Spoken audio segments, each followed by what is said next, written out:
Hello and welcome to Oddsock Comics. This is my new comic book day haul for Wednesday, March 27th, 2019. And I was traveling this Wednesday and I spent some time on the road. I stopped at 3 different shops on the way home and in 3 different towns. And it was a little bit disappointing. I didn't find anything very interesting at those shops.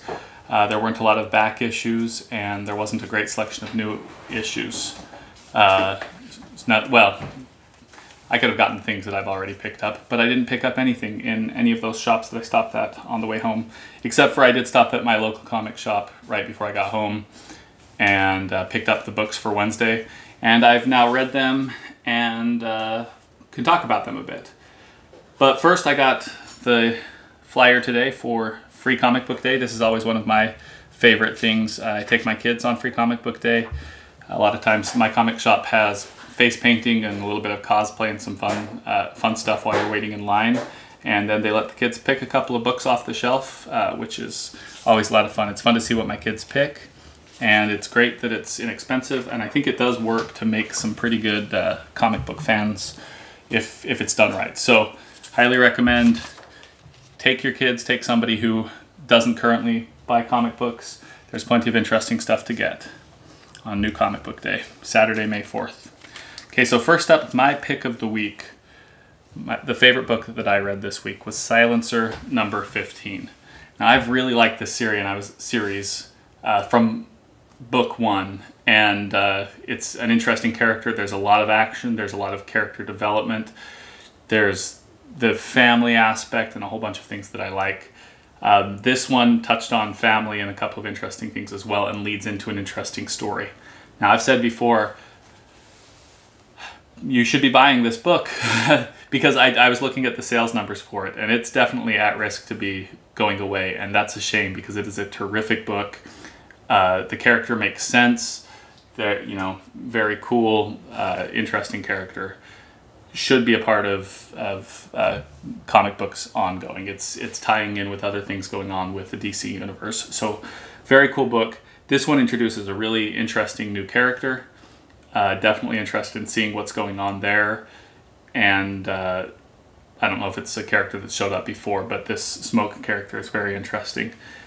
So this is one that I hope more people start to pick up. I would love to see some announcements from some of the guys that speculate and provide advice to look into this book, because really low print run. If these characters are good, and if they show up down the line, they'll fit in well with the rest of the DC universe. So this is a great book to have. But I did like this one. This was my favorite book of the week. All right, up next, I've got, of course, the most important book this week, Detective Comics number 1000. I got the Greg Capullo 2010 cover. I've got another one, an art germ cover, coming in the mail. That one should be here relatively soon. It might actually be a couple weeks. But this was my reader copy. Read through all of it. It's a lot of stories that dig into history and character development. And then there's some new stuff that introduces the next story arc in Detective Comics. So that's going to be really interesting. I did enjoy it. Some of the stories are better than others. There's a lot of different art styles. There's kind of something for everyone. I think that the more you know about the long-running Batman all the way back to the the very first issues of Detective Comics, the more interesting this would be. I think there's probably more Easter eggs that I didn't really get, but there was still a lot of fun. Of course, there's a reference to Kite Man in the Tom King story, and that was fun. Like Kite Man. All right, so that was a good one. Enjoyed it. It's worth the buy. $10 is pretty steep, but there's a lot there. It's obviously a thick book, so it was still probably worth it. And I'm happy enough to have it. Okay, next up, yeah, I'll show this one now. I bought the Incredible Hulk replica edition, Hulk 181. I thought this looked cool on the shelf, and this has always been a book that I plan to pick up eventually. It's a very expensive book. I'm probably not going to get it. This year I'm aiming to get Hulk 180, which is the first cameo appearance of Wolverine. I'm going to pick that one up by the end of the year. I think that's probably the most expensive book in my Target books for this year, so I'll pick that one up down the line.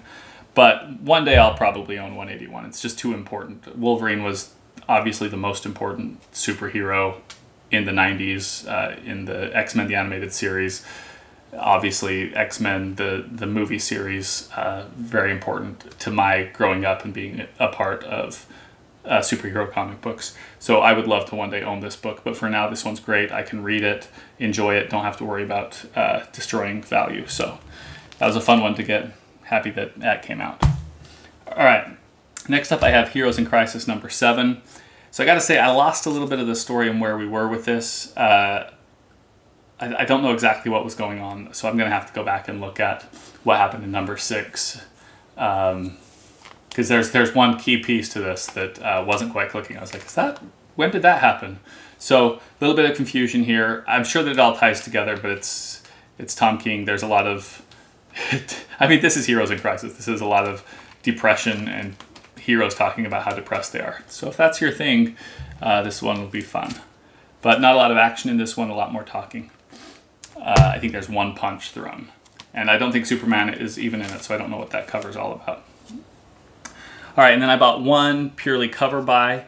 This was a real, head scratcher. Like, I was trying to decide whether or not I would pick this up because I have no interest in the book really. I'm not a. This is Sabrina the Teenage Witch number 1, and this is the Adam Hughes variant. And I'd seen pictures of it. It's been announced for a while. Everyone knew it was coming out, and it's a good Adam Hughes kind of classic face and style. So it's a good cover. I don't care to read the book, but when I saw it on the shelves, I was like, no, that one really does glow. This is a good one. So I like this one a lot. I decided to pick it up just to stick in the cover drawer. It'll be a good one. So those are the new books that I got this week.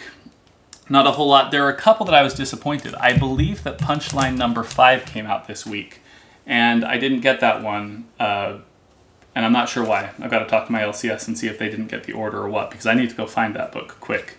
I did see it at a couple of other shops, so I know it came out. So another book that apparently is not on my pull list, but it's also not that hard to find, is Electric Warriors. This is a 6-issue miniseries. I've got 1 through 4. I'm going to finish it out with number 6. It's interesting enough. It's kind of a science fiction spin set way in the future of everything else going on, like thousands of years in the future.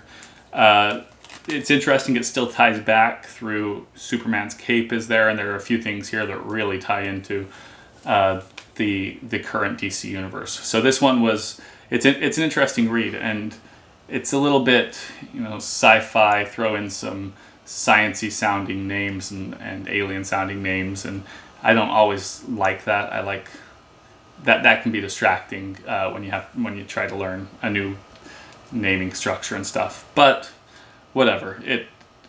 I still enjoy the book. It's not going to go anywhere. It's not a speculation or anything. It's just a fun read. So got this one. This one came out the week before. It's not on my pull list, so I didn't get it, but I picked it up at one of the shops that I swung by to make sure that I picked it up in time. Now, I did buy some back issues at one of the shops that I went to last Saturday, I believe.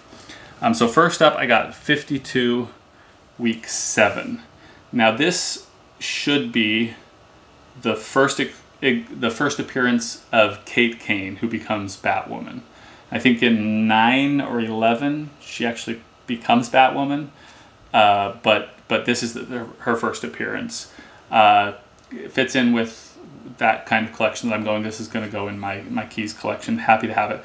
Wasn't very expensive. I think it was, I want to say $8, which is about the price.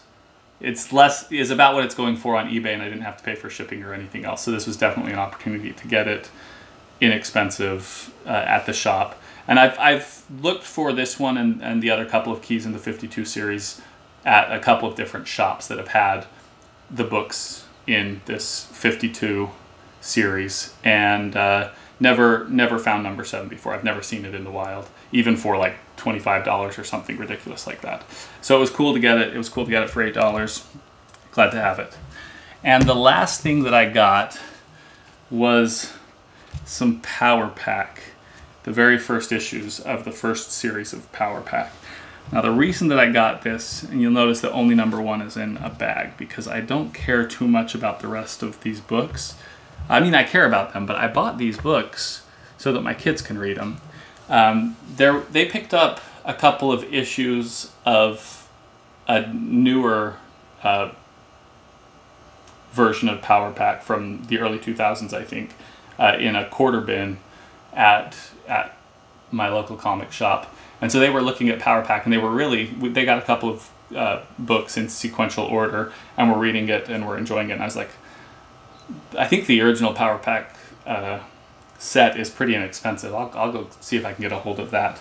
And so this shop had these 5 together for a really affordable price. $5 for all 5, and so I was like, that'll be good. I think that number 1 is worth a little bit of money, not much, maybe $5 by itself, but all 5 of them for 5 was a pretty decent deal. So I picked those up. My kids are going to read those. I'll put number 1 in a bag, but it's not in any kind of real collector shape. It's got a lot of spine ticks. It's a reader copy. So those are for my kids, and I'm actually excited to have them and see what they read. So I got one more thing to throw up here. My son has been reading for a couple of hours some Calvin and Hobbes, and this is not doesn't really have to do with comic books, but I just had that over here. Was really enjoying I showed this book to him. He spent a couple hours. He's 189 pages into book 1 of the complete Calvin and Hobbes collection. So that's another fun thing that's just going on. I love talking about these things with my kids. Comic books bring up different ways of telling stories.